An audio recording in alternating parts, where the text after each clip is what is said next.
Buenas tardes. Muchas gracias por acompañarnos en esta segunda jornada de Perú Plagas 2022. Esta séptima edición que pretende compartir información técnica para contribuir con la profesionalización de nuestro rubro. Se me ha pedido que comparte información respecto de cucarachas y su control, así que vamos a comenzar con ello. En principio, y para entrar en contexto, vamos a hablar un poco sobre la historia de vida de este grupo de insectos. En este libro que tienen a la izquierda, a la vista, que se titula Evolución de los insectos, que fue escrito por David Grimaldi, investigador del Museo de Historia Natural de Nueva York, y Michael Engels, de la Universidad de Kansas, se señala que los cucarachoides paleozoicos, estos insectos que tenían formas parecidas a las cucarachas actuales, aún con algunas diferencias, se encontraban entre los animales más abundantes en los extensos pantanos carboníferos. Acordémonos que el carbonífero más o menos se sitúa 350 millones de años atrás. Los primeros registros fósiles de estos insectos cucarachoides datan de lo que se llama la etapa temprana del carbonífero tardío, más o menos 320 millones de años atrás. Es decir, son insectos con una historia de vida muy larga. Sus rasgos eran parecidos a los de una cucaracha actual, incluyendo un pronoto discoide grande que ocultaba la mayor parte de la cabeza, coxas extendidas para poder correr, un cuerpo aplanado con alas tegminosas, endurecidas, pero primitivamente poseían un ovipositor externo largo, una característica que algunos autores señalan persistió hasta el Jurásico tardío. Se cree que usaron este ovipositor largo para poder insertar huevos en el suelo y en grietas dentro de la madera podrida y el humus. A la mano derecha ustedes tienen una fotografía de Carataula longicaudata. Carataulata longicaudata, que es del Jurásico tardío de Kazajistán, tenía este ovipositor largo, ¿no? Que ustedes ven aquí en la parte baja de la imagen. Esta es una de las últimas apariciones en el registro fósil de cucarachoides que presentan este ovipositor tan largo, ¿no? La longitud del cuerpo de Carataulata longicaudata más o menos es de 32 milímetros. A la fecha se tienen descritas más de 1000 especies de cucarachas fósiles, es decir, el registro fósil es sumamente amplio, ¿no? Ahora bien, la mayoría de las especies de cucarachas son silvestres, ¿no? Cuando hablamos de cucarachas nos referimos específicamente a un grupo de insectos que pertenecen al orden Blattaria, ¿no? Y este orden Blattaria a su vez está dentro del grupo de los Dictyoptera, que incluyen cucarachas, termitas y mantis, ¿no? Y que originalmente tienen como característica en común, por ejemplo, la presencia de ootecas. Todas las cucarachas comparten una serie de características, las cucarachas en particular, aun cuando a su vez vamos a decir que son sumamente diversas en cuanto a su comportamiento y en cuanto a la distribución altitudinal y latitudinal. De manera general vamos a decir que tienen cabeza hipognata, tienen antenas filiformes que albergan las funciones del olfato, del gusto y otros sentidos, ojos compuestos, ocelos y piezas bucales masticadoras. De las casi 4.300 especies que se han reportado, están agrupadas en más de 500 géneros y se encuentran básicamente en casi todos los hábitats en el mundo. Alrededor de 30 especies nada más han sido señaladas como plagas de ambientes urbanos, es decir, una proporción muy pequeñita, ¿no? Entre las 54 especies del género Blattella, llama la atención que Blattella germanica es la especie más extendida y abundante. Y un poco adelantándonos a las características de Blattella germanica, la única que no puede volar. Cuando hablamos de que hay una gran diversidad, traigo a la presentación 3 fotografías que pretenden graficar esta diversidad, ¿no? En la fotografía superior de la izquierda podemos ver a la cucaracha más pesada, ¿no? Macropanestia rhinoceros, ¿no? La cucaracha rinoceronte australiana. No tiene alas, puede pesar hasta 40 gramos, puede medir hasta 8 centímetros de largo y tiene una vida larga, ¿no? De más de 10 años. En la fotografía de la derecha vemos a la cucaracha no más pesada como la anterior, sino la más larga, ¿no? La más larga se llama Megaloblata blaveroide, ¿no? Que mide aproximadamente 10 centímetros y a veces un poquito más desde la punta de las alas hacia la cabeza. Y en la fotografía inferior vemos a el adulto más pequeño que pertenece a un género llamado Anaplecta, ¿no? Este género vive en selvas tropicales de América Central y puede llegar a pesar menos de 10 miligramos. Es decir, es una cucaracha muy, muy pequeña. En cuanto al vuelo, tenemos que decir que, considerando esta gran diversidad de la que hablamos, y muchas veces solamente basamos nuestro conocimiento de las cucarachas en este pequeño grupo de no más de 30 especies que son consideradas de importancia sanitaria o que son cercanas al ser humano o que viven en el ámbito urbano, podríamos preguntarnos, ¿no? Para hablar de esta gran diversidad que incluye a muchísimas especies silvestres, si es que todas las cucarachas vuelan, ¿no?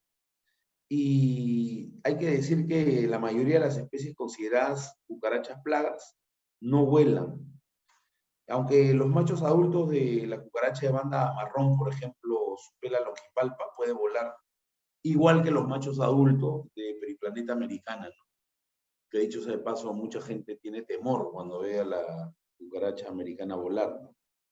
En los estados de la costa del Golfo de Estados Unidos, los machos de otra especie de Blatela, Blatela cygnae y Placora nivea, vuelan.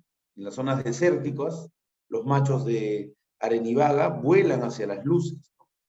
Y en Estados Unidos, los machos de varias especies del género Parcoblata pueden volar, ¿no? Es decir, hay muchos cientos de especies tropicales que son de vida silvestre en la que ambos sexos pueden volar, ¿no?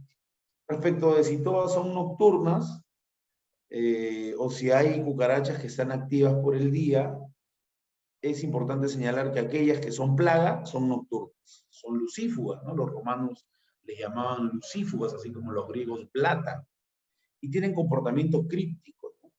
Sin embargo, algunas otras cucarachas que son silvestres sí pueden estar activas durante el día. Inclusive algunas especies descritas son coloridas. ¿Están en todos lados? Yo creo que la respuesta es que casi en todos lados, ¿no? Tenemos que decir que las cucarachas son omnipresentes en casi todos los tipos de hábitat donde se encuentran los insectos, ¿no? Por ejemplo, algunas especies de la familia Polyphagidae, Arenivaga, por ejemplo, habitan en regiones desérticas del norte de África, es como la que ven en la imagen que tienen enfrente. Habitan en Asia también y en Estados Unidos, ¿no? Hay algunas otras que son anfibias, que viven en arroyos, en estanques, en bromelias efímeras que se llenan de agua, ¿no? Algunas especies viven en hojarasca, en hojas muertas, atrapadas sobre el suelo, en cuevas, en árboles huecos, troncos podridos, en nidos de otros animales, en flores, en diversas latitudes y por supuesto también, como no, aquellas que nos complican la vida en las viviendas, ¿no? Algunos autores señalan inclusive a parientes cercanos a Periplaneta americana, a silvestres, que viven en cuevas de murciélagos, ¿no? Alimentándose específicamente de excremento de murciélagos. Como dato extremo, se puede señalar también que se han encontrado cucarachas en pastizales de las estepas de Siberia. En este lugar la temperatura puede estar entre los 40 grados en verano y bajar a menos 40 en invierno, ¿no? Por eso es que la respuesta a esta pregunta es: están en casi todos lados. Nosotros vamos a centrar la disertación en dos especies, Periplaneta americana y Blatella germanica. En cuanto a Periplaneta americana, vamos a decir que es la más grande de las cucarachas que infestan las casas, aunque es considerada peridoméstica, ¿no? Mide, hasta entre 50 y 54 milímetros de largo, tiene alas de color marrón rojizo, completamente desarrolladas, y unas marcas claras en el tórax. Los sexos son casi idénticos en tamaño, pero la hembra siempre tiene un abdomen más ancho que el macho.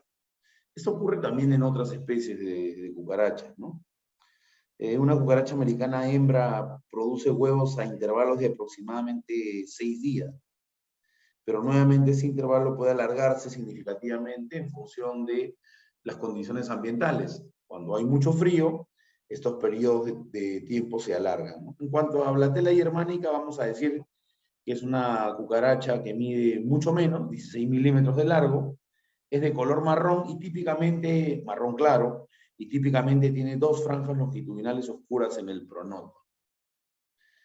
El macho tiene un abdomen delgado, la hembra es de color ligeramente más oscura, con una parte posterior más ancha y redondeada. Las ninfas también tienen rayas longitudinales que se extienden por la espalda, la parte dorsal, y esta es una cucaracha típicamente y estrictamente sinantrópica, ¿no? Y esto porque siempre se encuentra dentro de la vivienda y porque no se han encontrado poblaciones naturales o salvajes de esta especie. Por ello hay toda una discusión respecto de el origen de esta especie, si es de África o de Asia, aun cuando la mayoría de autores ahora reconocen como potencial lugar de origen Asia, a diferencia de Periplaneta americana que aparentemente vino desde África. En cuanto a aprender a identificarlas, hay muchas claves dicotómicas, claves pictóricas. Yo pongo a consideración de ustedes esta clave ilustrada, tomada del Manual para Control de Plagas de Malis. Fue elaborada por Harry Pratt y publicada en un documento técnico que se llama Clave pictórica de artrópodos, reptiles, aves y mamíferos de importancia en salud pública. Este fue publicado en 1966 por el Departamento de Salud de los Estados Unidos.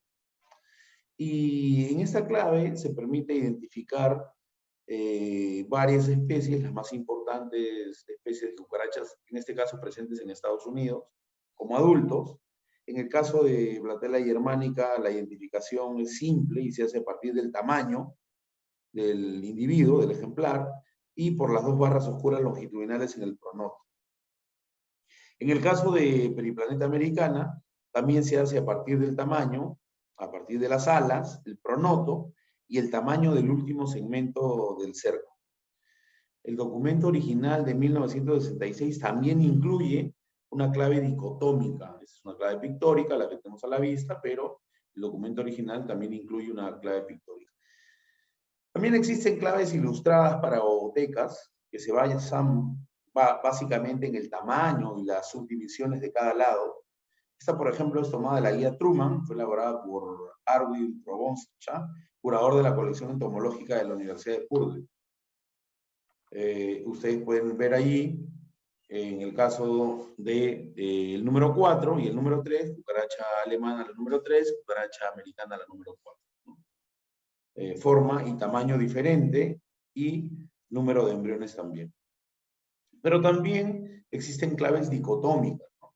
Múltiples. Esta es una de Florida, de la Universidad de Gainesville de Florida, y en esta clave se basa en caracteres morfológicos diferenciales, ¿no? Que permiten dos opciones al revisar a los ejemplares, ¿no? Y estas dos opciones son presencia o ausencia de algún carácter específico para poder llegar a la especie que se busca, ¿no? Para Blatella germanica, por ejemplo, se revisa la presencia de rayas pronotales, la distancia interocular, la forma de la placa subgenital, entre otros caracteres diferenciales. Para Periplaneta americana se revisa el tamaño de las alas, el tamaño del segmento distal de los cercos, entre otras características. Entonces uno puede entrenarse en el uso de claves pictóricas que son muy simples o claves dicotómicas que son un poco más complejas, pero evidentemente mucho más certeras, ¿no? Ahora bien, Desde la perspectiva de la importancia sanitaria, es importante señalar este artículo que fue publicado en el 2019, que se llama Contaminación de cucarachas por bacterias de importancia médica, ¿no? Una revisión sistemática y metaanálisis, que es de autoría de Hassan Nassirian, del Departamento de Entomología Médica y Control de Vectores de la Universidad de Teherán, en Irán, ¿no? Y en este caso señala que tienen las cucarachas el potencial de diseminar bacterias en sus entornos, ¿no? Registran al menos 78 especies de bacterias, 42 géneros, 24 familias y 11 órdenes que se encuentran presentes en todos los ejemplares estudiados, ¿no? Y dentro de las cucarachas estudiadas se encuentra Periplaneta americana y Blatella germanica. Esta última, la que presenta la mayor diversidad de especies de bacterias que amenazan la salud. Entonces, desde la perspectiva sanitaria, la capacidad que pueden tener las bacterias para diseminar patógenos es impresionante. Pero no solamente pueden contaminar alimentos, pueden producir enfermedades transmitidas por alimentos, a través de la contaminación de alimentos, sino también están vinculados a algunas alergias, en este caso al asma, ¿no? El asma es una enfermedad pulmonar crónica que se caracteriza básicamente por inflamación bronquial. Y algunos autores señalan que la prevalencia del asma ha venido aumentando drásticamente en los últimos años, y más aún quizás en la pandemia como consecuencia de pasar más tiempo en interiores, ¿no? Lo que genera una exposición prolongada a alergenos. Las cucarachas se han identificado como una fuente importante de alergenos en interiores, y la exposición y sensibilización a estos alergenos se asocia con el desarrollo de asma, ¿no? Hasta la fecha se han identificado y caracterizado 8 alergenos producidos por Blatella germanica y 4 alergenos producidos por Periplaneta americana. Y se ha demostrado que varios tejidos de estas cucarachas son alergénicos para individuos sensibilizados, ¿no? Esto incluye el tracto intestinal de las cucarachas, los tubos de Malpighi, los ovarios, las zootecas, las exuvias, las heces y extractos del cuerpo entero. Pero además de contaminar alimentos, además de estar vinculados a el asma, también tienen un impacto económico. En cuanto al impacto económico o la presencia de cucarachas, está relacionado, como ustedes ven en la imagen de la mano izquierda, con la pérdida de valor de marca, ¿no? Recordemos el caso de una conocida cadena de pizzas en el Perú, ¿no? Pero además de pérdidas económicas por contaminación de productos alimenticios que se merman, también tiene un impacto en el gasto que se genera por compra de insecticidas de aplicación doméstica. Hay algunos estudios en Estados Unidos, por ejemplo, que señalan más del 70% de los hogares utilizan insecticidas de fácil uso, de uso doméstico, y también el gasto en servicios de manejo integrado de plagas urbanas como consecuencia de la presencia de cucarachas. Recordaríamos los que nos dedicamos a este rubro que uno de los servicios más recurrentes está vinculado a la presencia de cucarachas. En cuanto al ciclo de vida, tengo que decir que las cucarachas en general son hemimetábolas, es decir, experimentan una metamorfosis gradual, pasando por 3 estadios distintos: huevo, ninfa y adulto. Los huevos están encerrados y protegidos en ootecas. En el caso de Blatella germanica, las ootecas son retenidas por la hembra justo antes de la eclosión. Esto puede demorar 20 o 30 días quizás, ¿no? Y esta es una adaptación evolutiva, ¿no? Que permite que la hembra proteja a los embriones de la desecación, ¿no? A través de la ooteca puede controlar el agua que le suministra a los embriones, ¿no? La cucaracha alemana, Blatella germanica, produce 40 o más huevos por cada ooteca, ¿no? Más del doble del número que se ven en otras especies de cucarachas plagas, y el intervalo desde la oviposición hasta la siguiente etapa adulta es más corta que en otras plagas. Es decir, esta especie tiene una tasa de reproducción más alta y un tiempo de generación más corto que otras especies de cucarachas. Aun cuando algunos autores señalan que conforme va pasando la vida de la hembra, las zootecas van teniendo menos embriones. En cuanto a Periplaneta americana, es importante señalar que tiene ciclos reproductivos sucesivos inmediatamente después de depositar cada ooteca. Es decir, tiene ciclos relativamente ininterrumpidos, ¿no?, para la producción de huevos. Esta especie Periplaneta americana deposita su ooteca en un lugar protegido poco después de su formación. Es decir, a diferencia de Blandella germanica, que carga la ooteca hasta poco antes de la eclosión, en el caso de Periplaneta americana, unas horas después de haberse generado la ooteca, la deposita siempre en lugares protegidos, y las ninfas pueden nacer semanas o incluso, en algunos casos, meses después. Algunas consideraciones sobre cucarachas plagas. En cuanto a Periplaneta americana, vamos a decir que la longitud máxima del adulto puede llegar a 53, 54 milímetros. La coloración es marrón a marrón rojizo. El pronoto es marrón rojizo con bordes amarillos. Ambos sexos tienen el desarrollo completo de las alas y son capaces de planear en vuelo. No tienen un vuelo típicamente de insecto. En cuanto a hábitos, prefieren los alimentos fermentados, se encuentran en exteriores y en interiores, ¿no?, y muchas veces en sistemas de alcantarillado. En cuanto a la ooteca es de color marrón rojiza o negruzco, de 10 milímetros de largo, y se deposita en áreas cálidas y protegidas cerca de la comida. El número promedio de ootecas y huevos es de 6 a 14 ootecas por hembra, y de 14 a 16 huevos por ooteca. El periodo de incubación, 44 días en promedio. El desarrollo huevo adulto, en promedio hasta 600 días, y pasa por entre 10 y 13 estadios ninfales. El promedio de vida adulta, una hembra entre 90 y 706 días, y un macho entre 90 y 362 días.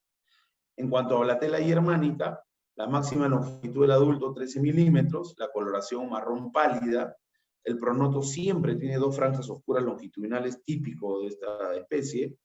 Las alas, ambos sexos tienen alas completas, pero no pueden volar. Se encuentra siempre en interiores como hábito de vida. La ooteca es de color marrón amarillento, de 6 milímetros, bastante más chica que la de Periplaneta americana, y es depositada en áreas protegidas unas horas antes de la eclosión. El número promedio de ootecas y huevos, de 4 a 5 ootecas por hembra, y cada ooteca puede contener en promedio 40 huevos. Periodo de incubación mucho más corto, 28 días. El desarrollo de huevo adulto, en promedio 103 días, 6 veces menos que Periplaneta americana, y tiene entre 6 y 7 estadios ninfales. El promedio de vida adulta es menor a los 200 días.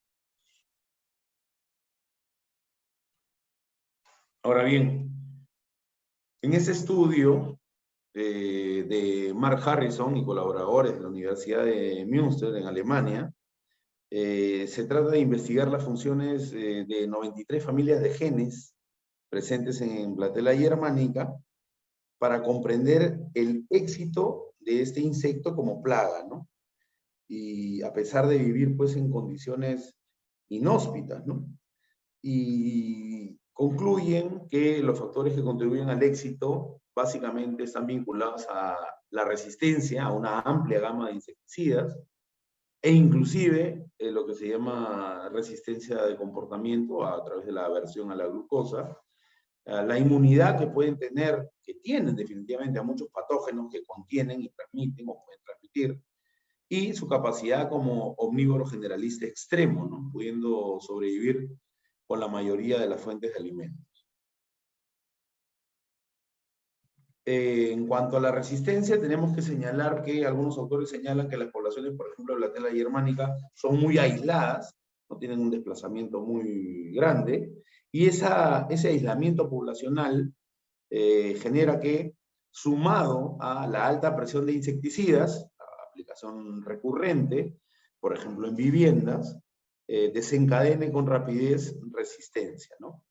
Entonces, esta ecuación, poblaciones aisladas, alta presión de insecticidas, se desencadena rápidamente resistencia. En cuanto a resistencia Hay que señalar que es un fenómeno preadaptativo y heredable, ¿no? Que solo tiene sentido en términos comparativos. Es un fenómeno preadaptativo porque hay individuos resistentes presentes en una población natural, ¿no? Aunque nunca se hayan expuesto a insecticidas.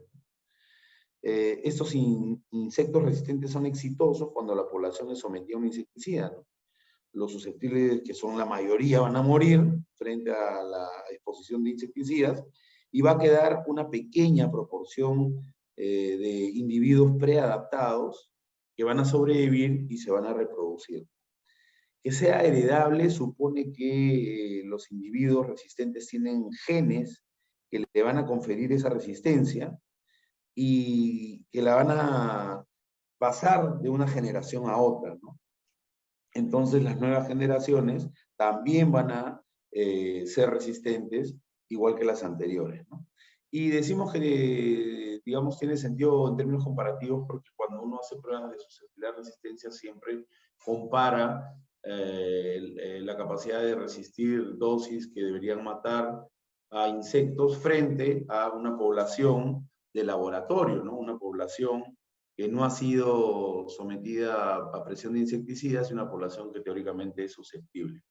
Entonces, de manera general decimos que para que un insecticida pueda ejercer su acción tóxica requiere que entre en contacto con el insecto, y aquí podría haber resistencia de comportamiento, que penetre el organismo, y podría haber resistencia por penetración reducida, tiene que evitar la degradación de las enzimas detoxificantes, y entonces podría haber resistencia metabólica, y tiene que ser transportado el insecticida, el ingrediente activo, hasta el sitio de acción e interactuar con él.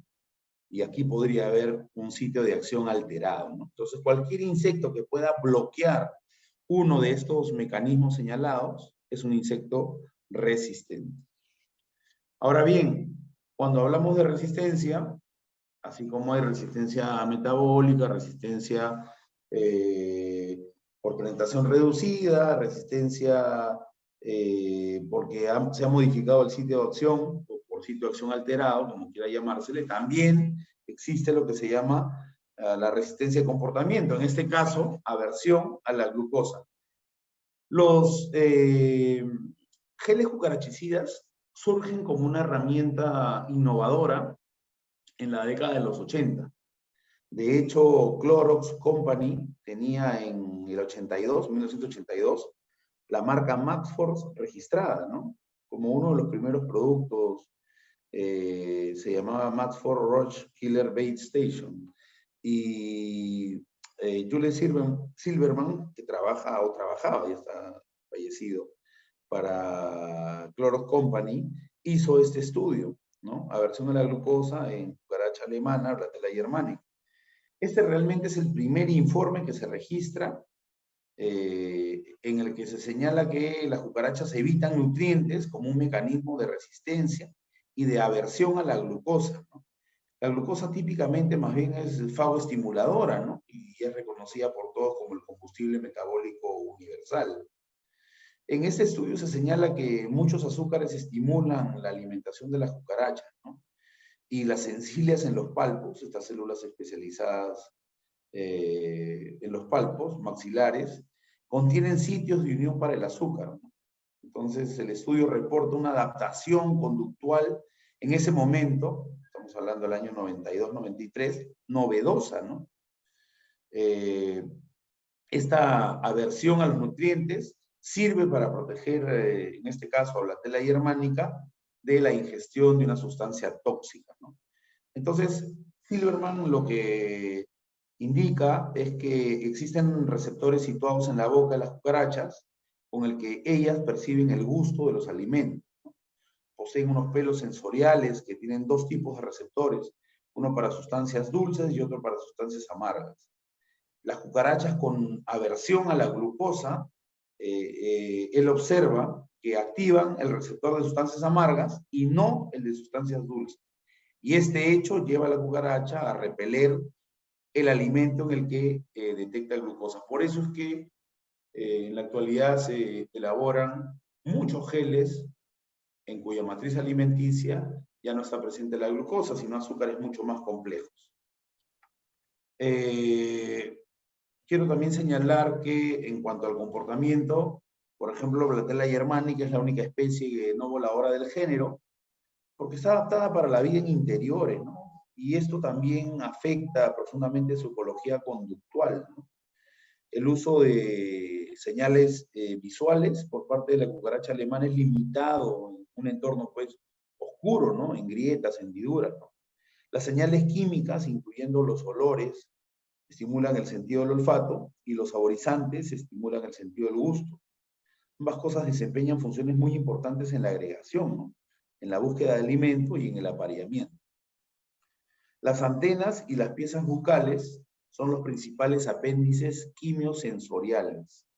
La tela germánica, al no volar, tiene una dispersión activa muy limitada. De hecho, hay un estudio de Chrisman y colaboradores del 2010 que demuestra que Platela germanica no tiene la capacidad para pasar de un lugar a otro muy lejano. En cuanto al comportamiento exploratorio, tenemos que decir que es el impulso más fuerte en el patrón de conducta general de Platela germanica. Ellas tienen un comportamiento exploratorio una vez que abandonan un área donde sus antenas tienen contacto con una superficie vertical. El comportamiento exploratorio se refleja a través de una caminata lenta, acompañada de un mayor movimiento de las antenas. Estas excursiones, vamos a llamarle así, exploratorias, se pueden interrumpir después de un corto periodo en que las antenas y las patas se arreglan y se limpian durante las pausas, ¿no? Acordándonos de que las antenas son apéndices que detectan una serie de sustancias y por eso se le dice que son apéndices quimosensoriales, ¿no? Ahora bien, en cuanto al apareamiento, hay que decir que está vinculado a la segregación de feromonas sexuales volátiles femeninas y segregación de feromonas sexuales de contacto femenino. Hay un cortejo, el macho y la hembra permanecen en posición copulatoria opuesta hasta por más de 115 minutos, ¿no? Esta es una secuencia de cortejo en Platela germanica. La hembra llama y libera un atrayente de largo alcance que se llama blatelaquinona, que la expide de una glándula pigidial y el macho se orienta por ella desde la distancia, ¿no? El macho y la hembra se analizan mutuamente a través del contacto antenal, como se ve en el punto B. El macho es estimulado por una feromona sexual de contacto en la cutícula de la hembra para realizar una exhibición de cortejo en el que levanta las alas, como se ve en la letra C, mientras emite una feromona sexual volátil, aún no identificada de la glándula tergal, ¿no? La hembra se siente atraída para alimentarse de una secreción nupcial dentro de la glándula tergal. Esa secreción nupcial puede contener azúcares, que son fagoestimuladores, fosfolípidos y proteínas, ¿no? Esto coloca a la hembra de modo que el macho puede extender su abdomen y enganchar los genitales de la hembra con su falómero izquierdo.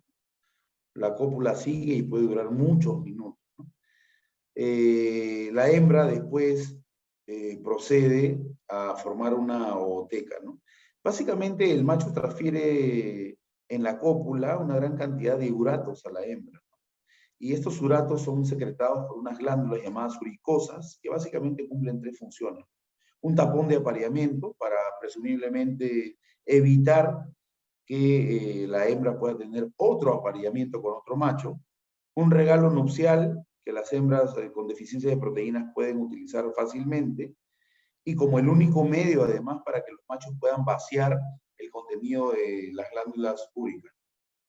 Ahora bien, sobre la agregación, es importante señalar que también se cree es un mecanismo evolutivo ventajoso para las cucarachas, ¿no? Las agregaciones se forman en refugios con características preferidas, ¿no? De textura, tamaño, oscuridad, cercanía para los alimentos, ¿no? Y para el agua. Y típicamente incluyen etapas mixtas, tanto ninfas cuanto adultos, de ambos sexos, sin estructuras o sin jerarquías de dominación, ¿no? El refugio siempre se va a marcar con feromonas atrayentes y arrestantes, ¿no? Que están asociadas con las heces. Los individuos permanecen en gran parte fieles a su refugio, siempre que los recursos hídricos y alimentos se encuentren relativamente cerca. Cuando esto no ocurre, las cucarachas pueden dejar el refugio y buscar otro, ¿no? La agregación también puede disolverse cuando hay hacinamiento, cuando hay demasiados ejemplares, y las feromonas específicas facilitan el proceso de dispersión, es decir, hay feromonas que se secretan para disolver la agregación. Digamos que la agregación puede ayudar a los individuos a protegerse, ¿no?, de depredadores, de parasitoides. Inclusive algunos autores señalan que puede modificar el microclima, condicionando la temperatura y la humedad, ¿no? El calor metabólico en grandes agregaciones de Blatella germanica puede inclusive aumentar la temperatura del ambiente. Entonces, por otro lado, se dice que si bien en ese tipo de metamorfosis, en que, como decía Snodgrass, los juveniles tienen un comportamiento similar a los adultos, y una apariencia similar también, si bien es cierto, desde el primer estadio ninfal podrían alimentarse por sí mismas, las ninfas, la agregación ayuda a la alimentación a través de la coprofagia, ¿no? Ahora bien, podríamos preguntarnos por qué ser gregarias, ¿no? Entonces, una ventaja importante de ser gregarias en Blatella germanica es la aceleración del crecimiento y la reproducción.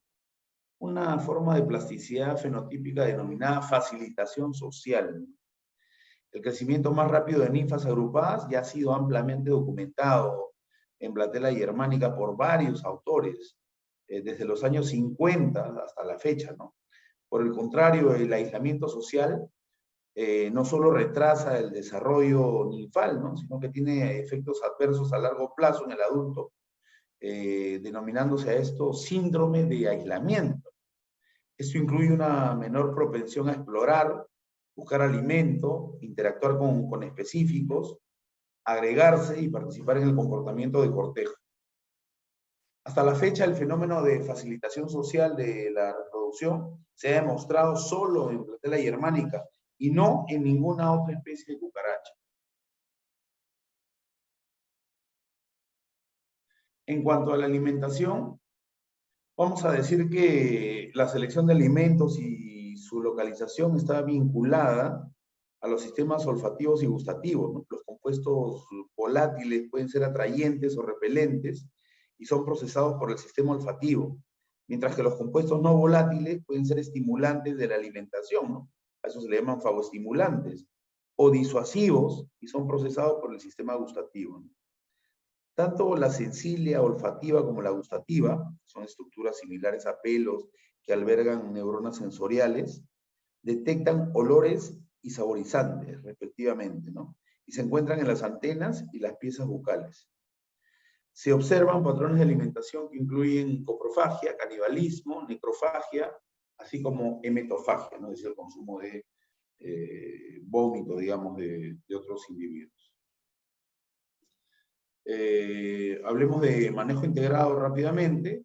Tenemos que señalar que, como en cualquier servicio de manejo integrado de plagas, todo debe comenzar con una inspección minuciosa, ¿no? La inspección minuciosa tiene que servir específicamente para poder identificar cuáles son las condiciones que permiten la presencia de las cucarachas en una instalación. Es decir, hay rutas de acceso, el producto llegó infestado desde el origen, como ocurre en la mayoría de casos en supermercados o tiendas de conveniencia. ¿Cuáles son las fuentes de alimento? ¿Cuáles son las fuentes de agua? ¿Dónde están las fallas en la infraestructura que permiten ofrecer refugio a estas plagas, ¿no? Eso es fundamental, sobre todo en la industria alimentaria, ¿no? El que se articulen programas de diseño y mantenimiento sanitario de las instalaciones, ¿no? Y el programa de diseño y mantenimiento sanitario, que tiene como objetivo contribuir con la inocuidad alimentaria, valga la redundancia, en la industria de alimentos, está básicamente orientado a poder eliminar o reducir a niveles aceptables los riesgos de contaminación del ambiente de producción y de los alimentos. Esto supone que las instalaciones sean las adecuadas, que no existan rutas de acceso en el caso de plagas, que, digamos, las instalaciones contribuyan, faciliten, como dice el punto número 2, la limpieza de los equipos y de la propia instalación. Es decir, el poder articular un programa de esta naturaleza requiere de personal que, además de estar instruido en temas vinculados al mantenimiento tradicional de la instalación, tengan como eje central la inocuidad de los alimentos cuando la industria alimentaria se refiere. En cuanto a los programas de limpieza, es fundamental, en cuanto a cucarachas, el poder fortalecer e intensificarlos con la finalidad de eliminar cualquier fuente de alimento o de agua que pueda existir en las instalaciones. De hecho, para algunos autores, la presencia de cucarachas es indubitablemente originada en una falencia de los programas de limpieza. Es decir, la presencia de suciedad, una mala limpieza, es sinónimo de presencia de cucarachas.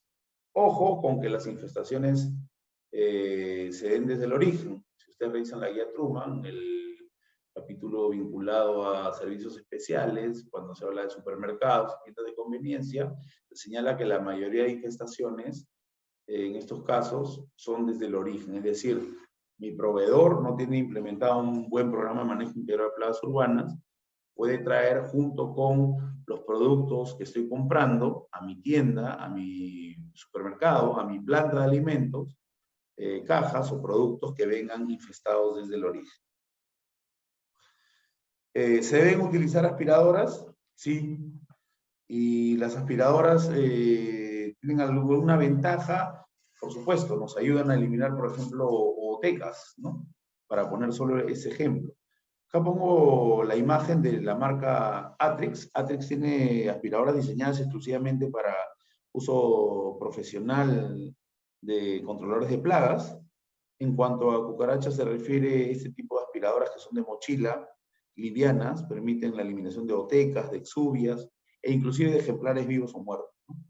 Estas aspiradoras tienen filtro EPA, que en inglés son las siglas en inglés de atrapador de partículas de alta eficiencia, que no es otra cosa que un sistema de retención de partículas volátiles que están presentes en el aire, en el ambiente, ¿no?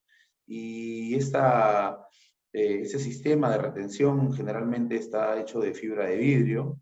Estas fibras están dispuestas al azar, son muy finas y crean una malla que retiene estos compuestos contaminantes que pueden estar en el aire, cuya medida es inferior a los 0,01 milímetros, ¿no?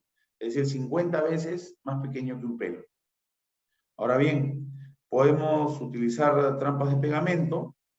Si bien es cierto, originalmente están diseñadas para el monitoreo, después vamos a hablar un poquito de eso, también se pueden utilizar, sirven para el control, sobre todo en áreas sensibles al uso de plaguicidas químicos. Aquí pongo como ejemplo las Trapper Max, que sirven específicamente para control de insectos rastreros.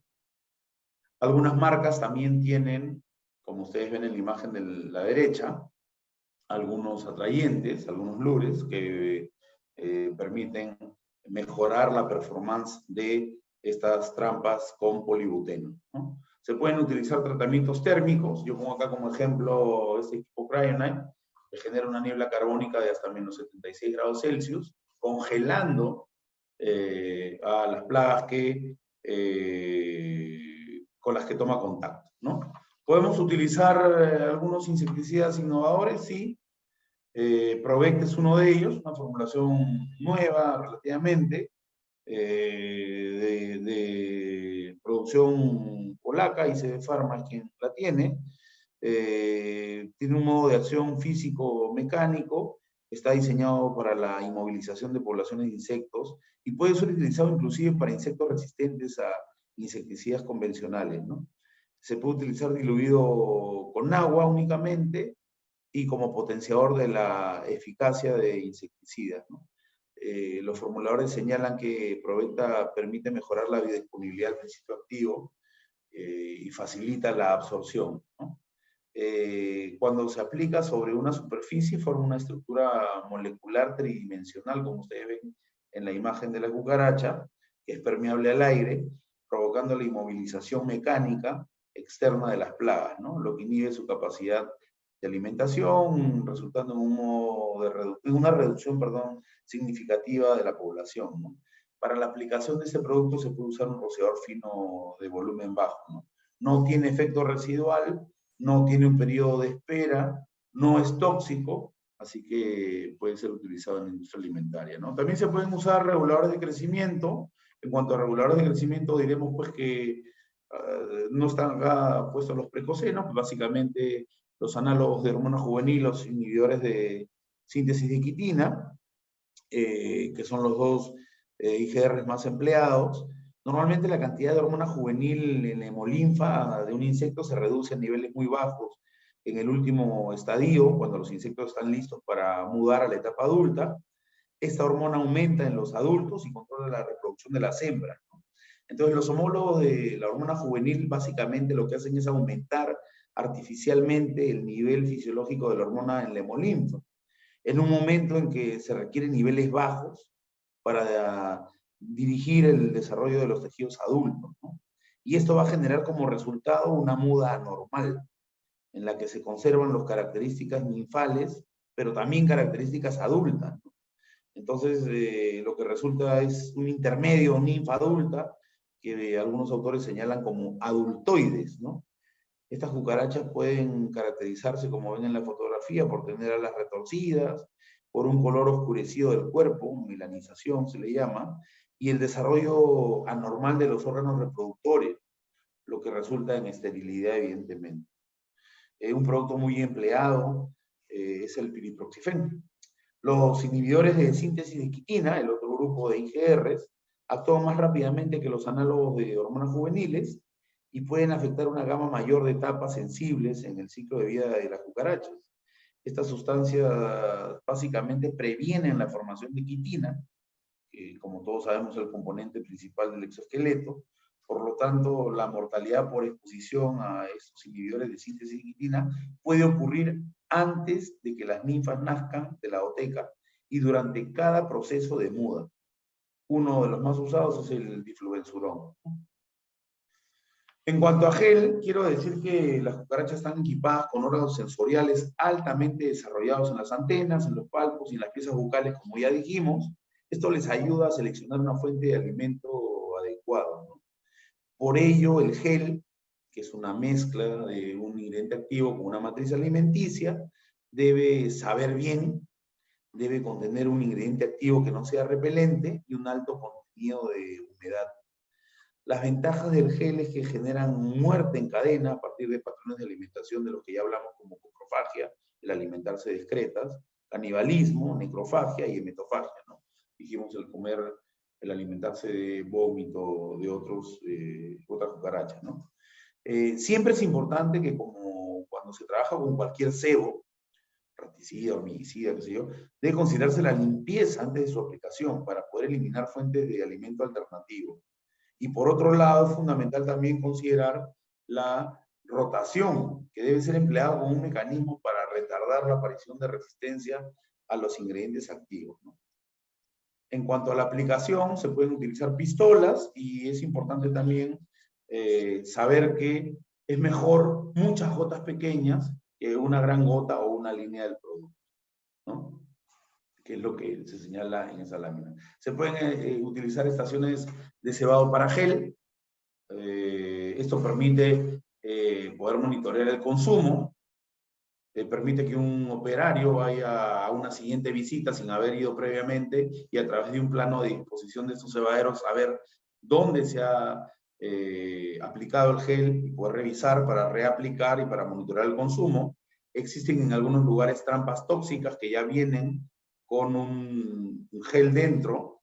Se pueden emplear polvos secos para hacer aplicaciones focalizadas. Aquí un espolvoreador eléctrico, el Turbopool.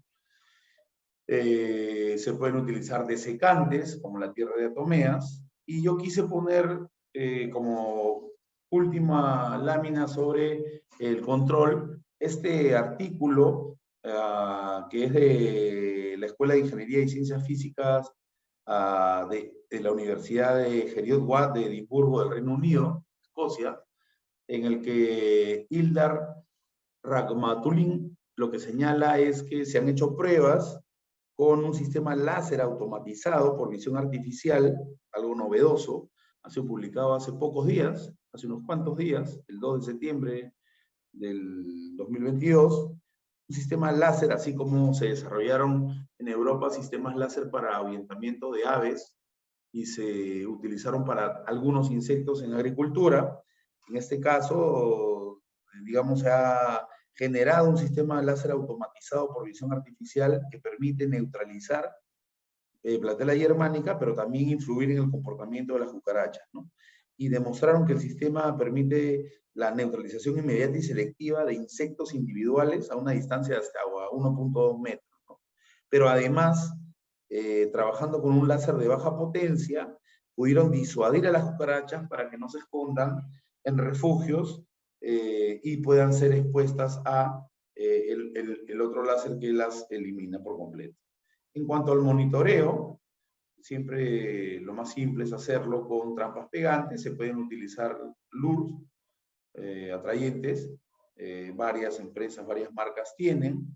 Y aquí yo, como última lámina, pongo a consideración esta publicación de Chang Lu Wang, que básicamente, él es de la Universidad de Purdue de Indiana, compara trampas y atrayentes para cucarachas, para monitoreo de cucaracha alemana, y encuentra que al realizar estudios en grandes arenas y cocinas simuladas, prueba 8 trampas, 7 pegajosas y una trampa de frasco, y 5 tipos de atrayentes para monitoreo de cucarachas, ¿no? Encuentra que las trampas pegajosas con atrayente siempre tuvieron una eficacia mayor que las trampas sin atrayente. Y estos atrayentes aumentaron significativamente el número de capturas, ¿no? En cuanto al atrayente no industrial, sino artesanal, encontró que el pan con cerveza fue el cebo más atractivo. En cuanto a las trampas que más capturas tuvieron, la número 1 fue la trampa Victor, de un modelo que utiliza una feromona, y la número 2 fue una Trapper de Bell Laboratorios, una trampa que no utiliza una feromona. En consecuencia, cualquiera de las dos puede ser utilizada con igual efectividad. Esa es toda la información que yo quería trasladarles. Les dejo mi correo, mauricio@inro.com.pe, y si tienen alguna pregunta y el tiempo lo permite, estoy atento para contestar. Muchas gracias.